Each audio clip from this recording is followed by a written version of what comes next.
un podcast de Cooperativa. Este es un podcast sobre historias que suceden delante y detrás de la pantalla, sobre las personas que hacen películas, las personas que las ven y las personas que las sueñan.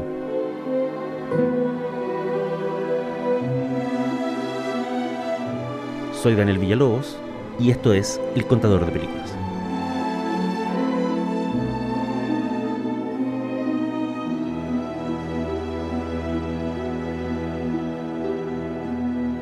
Esto es El Contador de Películas y la historia de hoy se llama El País de los Viejos y El País de los Débiles. En noviembre del 2007, una película muy extraña se estrenó en Estados Unidos. Era una de las pocas adaptaciones que se han hecho de la narrativa de Cormac McCarthy. La dirigieron los hermanos Coen y se trataba, por supuesto, de No Country for Old Men, Sin Lugar para los Débiles. Deje que le pregunte. ¿Qué es lo máximo que ha perdido a cara o cruz? En las reseñas del filme, casi todas muy elogiosas, se hablaba de neo-western, de cine noir a cielo abierto o de drama cruel con toques de humor negro. Todas esas reseñas coincidieron en que la película era un objeto muy singular, incluso al compararla con una filmografía tan respetable como la de los Coen. Por si tienen borroso el argumento, se los recuerdo muy rápido. Un hombre llamado Llewellyn Moss, interpretado por Josh Brolin, encuentra en medio del desierto los restos de un enfrentamiento de narcos. En un gesto impulsivo, rastrea al único que salió parado del tiroteo y lo encuentra un poco más allá, muerto por sus heridas y con un maletín que contiene $2 millones. En un segundo gesto impulsivo, Moss se lleva el maletín a su tráiler, donde vive con su mujer. Y esa noche, en un tercer impulso, el más dañino, el más nefasto, decide volver al lugar del crimen. Y ahí es cuando todo le empieza a salir mal. Los dueños del dinero, los legítimos dueños del dinero, envían tras los pasos de Moss a un hombre llamado Anton Chigurh, interpretado por Javier Bardem. No tienes que lastimarme. No, pero lo prometí. Decir que es un asesino despiadado es quedarse corto. Chigurh es una especie de encarnación, no solamente del mal, sino de una voluntad de destrucción que no reconoce fronteras ni leyes. Y mientras estos dos se acechan y se persiguen por todo el estado de Texas, un sheriff muy cerca de jubilarse, un hombre paciente y tranquilo llamado Ed Tom Bell, empieza a investigar el caso del tiroteo y el dinero perdido. Ahora, los Coen no eran ni de lejos los primeros cineastas interesados en adaptar el mundo de los libros de Cormac McCarthy. Pero no cabe duda que Sin Lugar para los Débiles califica hasta hoy como el intento más exitoso de la lista, el momento de mayor virtud e incluso de genio. Y creo que la clave de que la película funcione tan bien es que no es una adaptación fidedigna del libro ni pretende serlo. Es más bien una integración de la novela al mundo de los Coen. Por ejemplo, el mismo Anton Chigurh es un personaje no tan lejano del cazador de fugitivos de O Brother Where Art Thou, y sobre todo, es una especie de primo muy cercano del cazarrecompensas motorista de Educando Arizona. A man with all the powers of hell at his command. Algunos críticos en la época se preguntaron si acaso los hermanos Coen por fin habían madurado como artistas. Es decir, si se habían vuelto serios. Esa es una pregunta bastante absurda. Ya en Barton Fink, el 91, y en Fargo, el 96, los Coen habían hablado en serio respecto a temas como la muerte, la traición y la conciencia de estar en el mundo.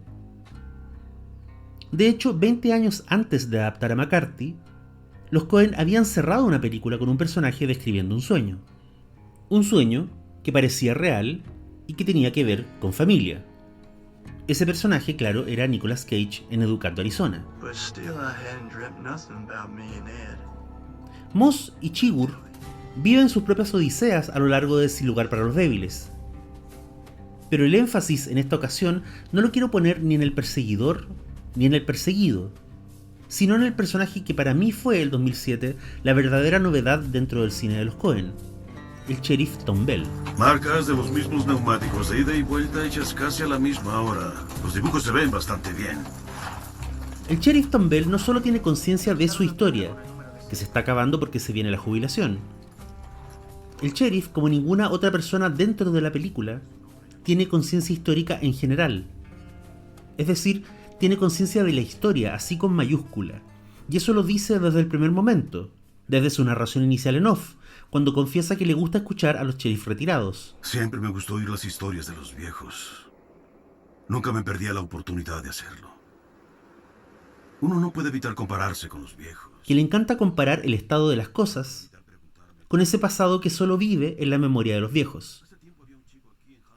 Esta conciencia de la historia que tiene el sheriff incluso se expresa en sus sueños. ¿Cómo has dormido? No lo sé. He tenido 2 sueños. Ahora tienes tiempo para soñar.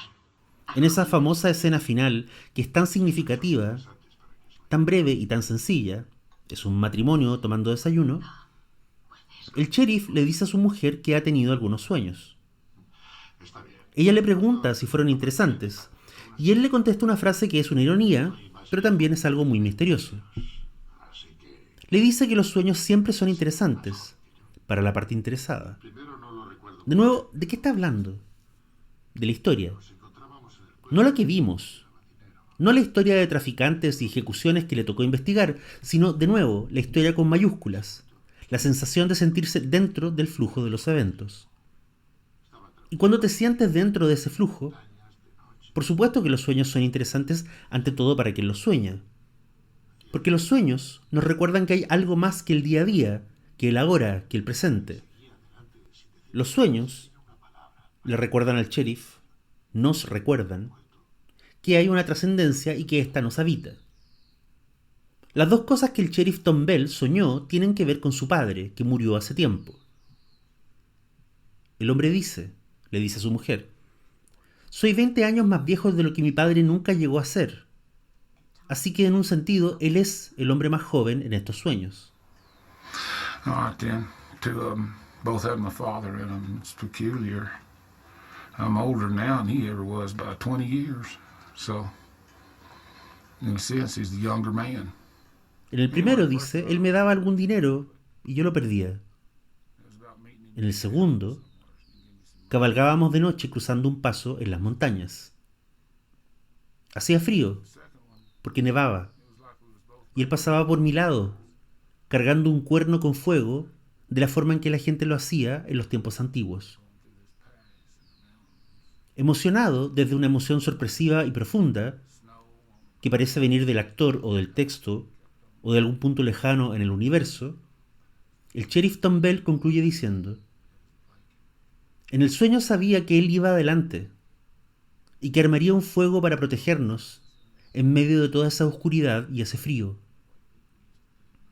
Y sabía que cuando yo llegara a ese punto, él estaría ahí. Y entonces, desperté. La alusión al fuego como algo civilizatorio no es exclusiva de este libro en la obra de Cormac McCarthy. En La carretera, la otra adaptación importante que se ha hecho al cine de su narrativa, el padre interpretado por Viggo Mortensen le enfatizaba al hijo que cuando él no estuviera, le tocaría al muchacho llevar el fuego. Are you carrying the fire? You know what? Carrying the fire. Y en Meridiano de Sangre, esa novela enorme que nadie ha podido aún llevar al cine, el autor describe los restos de una fogata en un campamento abandonado de una manera sucinta y definitiva. Cada fuego, dice, es todos los fuegos de la historia, el primero que hubo y el último que habrá. En una escena de la película de los Coen, Anton Chigurh tortura a un pobre anciano en un negocio obligándolo a jugarse la vida al cara o sello. No pierde esa moneda, le dice después. Esa es su moneda de la suerte. El sheriff Ed Bell, al final de su historia, no ha conseguido resolver el caso, pero ha tomado conciencia de algo más importante. Ha tomado conciencia del tiempo. A través de su sombra repetida en la penumbra de una habitación de motel, a través de sus conversaciones con ex colegas y a través de sus sueños.